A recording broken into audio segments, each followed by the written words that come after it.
What's going on, guys? It's Gendo here, and welcome to episode 30 of The World's First, where today we're going to be taking on Hednesford Town in the league. But of course, before we get to that, we must go over how we've been faring in the matches that we've played over the last month plus. But even before that, we have a transfer both in and out, and funny story behind this, let me tell you how it happened.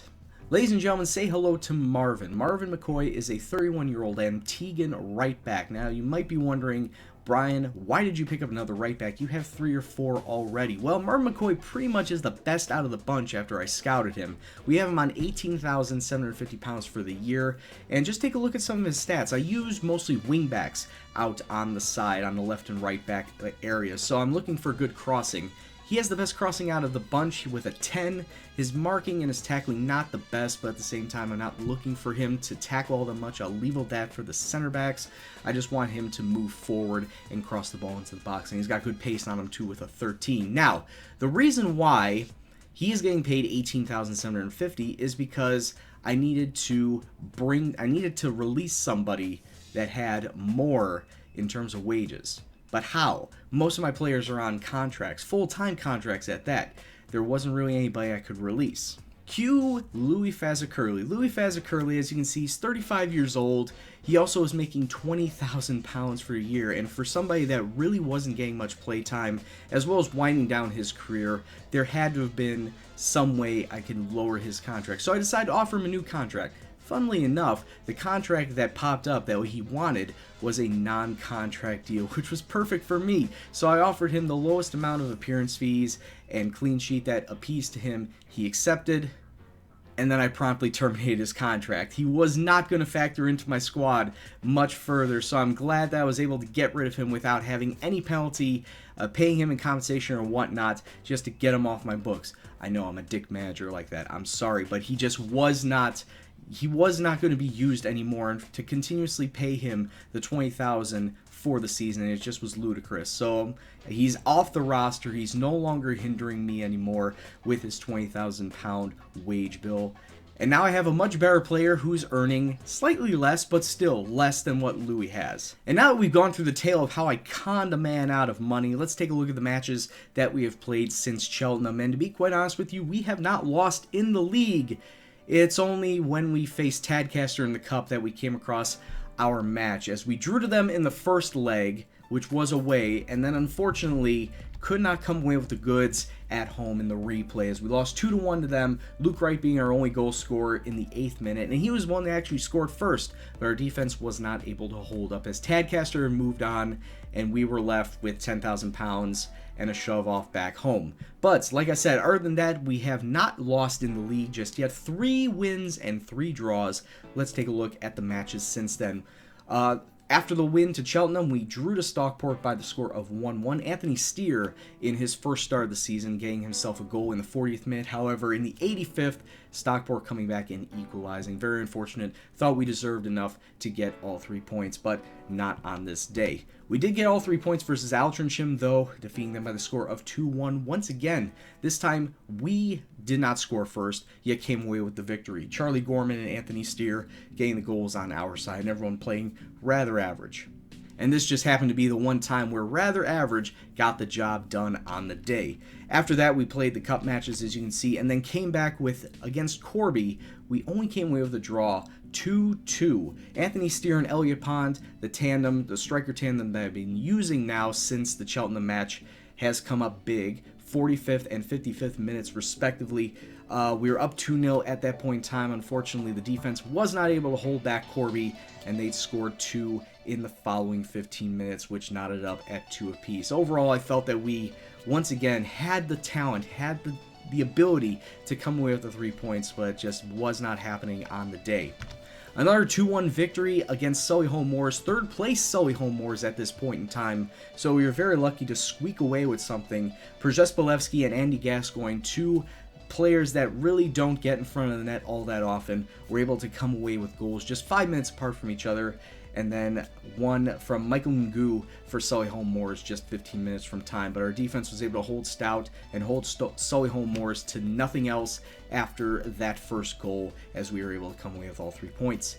And then finally, before this Hednesford match, we faced off against Lowestoft. Lowestoft, if you remember, was sitting near the promotion playoffs throughout all of last season.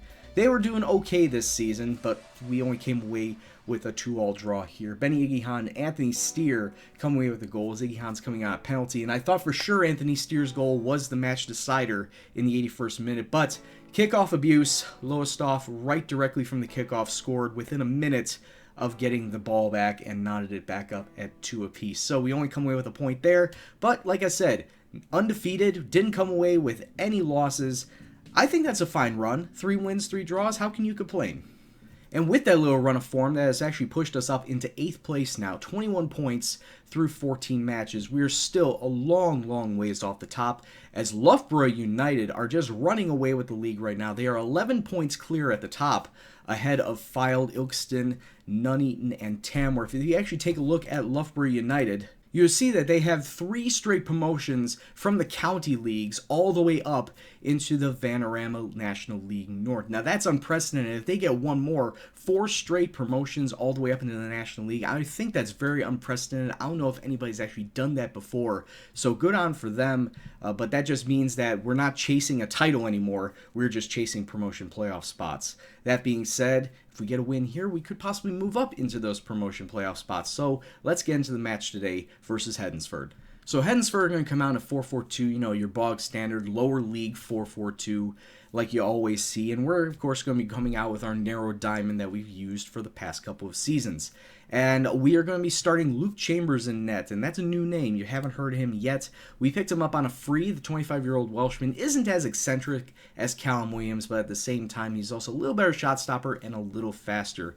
I want to try and quell the goals that were being scored on us early in the season. You know, Callum Williams, I also wanted to try and, you know, push Williams to be a lot better than what he was over the last half a season. So in comes Luke Chambers, and so far he's averaging a little more than a goal conceded per game. In the last 5, you can see 7 conceded, and he hasn't done too terribly bad, so I think from this point forward, he will be my starting goalkeeper. The backline now consists of Duxbury, Broadhead, Kennedy, and McCoy, with Tarby being our defensive mid for today. Just for today, Ali Norris, I know, is our standard defensive mid, but I want to go with Tarby.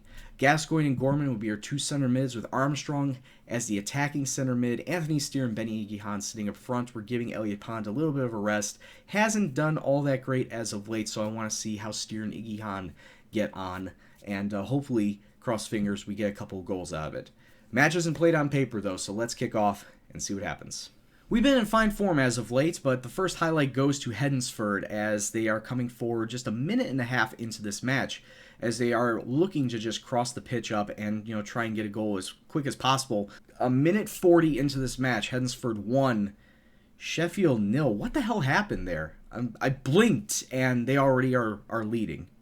Don't understand how this happened, to be quite honest with you. The defense just looking a shambles. Gurjit Singh, oh, who was on him originally? Broadhead was originally on him. Okay, time to mark him down. Throw in on the right. We got McCoy into Kennedy, back to McCoy. Armstrong, McCoy puts in a good cross. Anthony Steer goes far post, and it's 1-1. Sheffield getting back in the mix. Anthony Steer's 6th goal of the season. Since he's been starting, he really hasn't stopped scoring. He's a really good young kid. And like I said, I like McCoy being a good crosser of the ball. That's why I decided to pick him up. Picks out a perfectly good pass. Steer with the vision to find the keeper well off the far post. Heads it in, and we got a ball game. Just about 5 minutes left to go in this half, and Hednesford now coming forward, looking threatening out on the wing. As you know, we are a very narrow team. We try to force other teams to play narrow. Gurjit Singh has the shot blocked away, goes out for a corner. But as you know, us being narrow and trying to force other teams to play narrow, sometimes it doesn't work. Sometimes they stay out wide, force us out wide, and we can't deal with the pressure. But McCoy deals with it there and clears the ball all the way back out to the center of the pitch. So we come to halftime. It's 1-1. Honestly, didn't think it'd be 1-1 at this point in time. I thought the Hednesford goal was a little bit of a fluke, but at the same time, our defense looked a shambles at that point in time. So I'm just going to tell the boys, go out there. You could do a little bit better. Not going to make any changes up at this point in time. Not even 2 minutes in, and Hednesford are on the attack. They're looking to try and break this deadlock, but it's a good save from Chambers, forcing the corner. We were getting very lucky that they have not broken the deadlock just yet, but they have had all the chances in the world. 13 shots, 5 on target. We've only had one more shot in this match since halftime, and we need to do a little bit better care of the ball. We need to take a little bit better care of the ball. Good clearance away, heads up to Marsden, and that should be the end of it. They are playing fast and hard, and that's going to be a goal.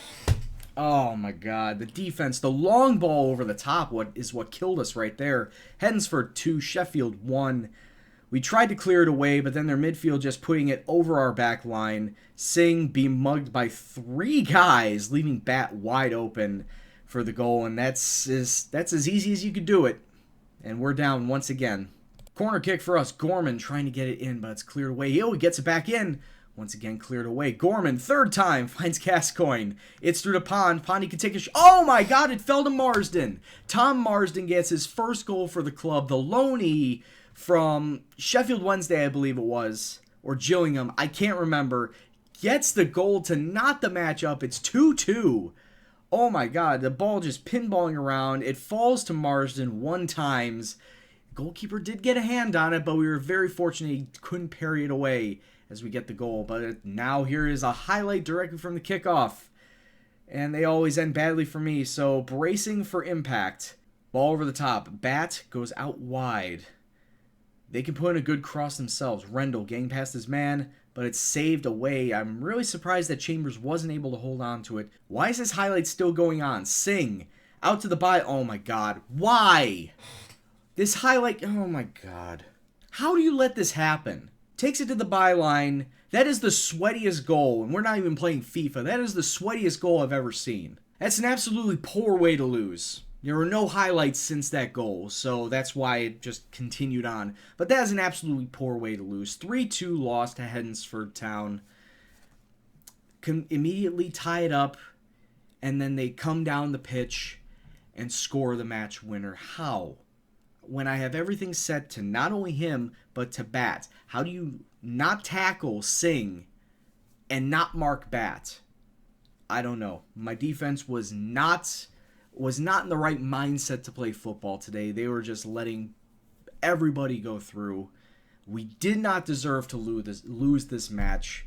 I would have loved to come away with a draw here, continue our unbeaten run, but that was definitely not good enough. We need to, at this point, just put the result behind us and move on and see what we have down the pipe. So looking ahead, we have a decent stretch run of matches. Actually, if we come back in exactly a month's time, we would have only played 4 matches. So I'm going to extend it just a little bit. We got Brackley North Ferriby, Leamington, our FA Trophy match, Salford, FC United, and I want to come back versus Loughborough United. They are first place, and I want to see why they're first place. Hopefully they don't stop me 4-5-0, but I think that would be a good challenge. We're taking them on at home. Maybe that will give us a little bit of an edge. So next episode, we will come back versus Loughborough United. Until that time, I'd like to thank you all very much for watching. If you liked what you saw, please hit the like button, subscribe if you're new, and you want to see more FM content on the channel. Any comments, suggestions, questions, anything else, please leave in the comment box below. But as always, this is Gendo, and I'll see you in the next video. Take care, and peace out.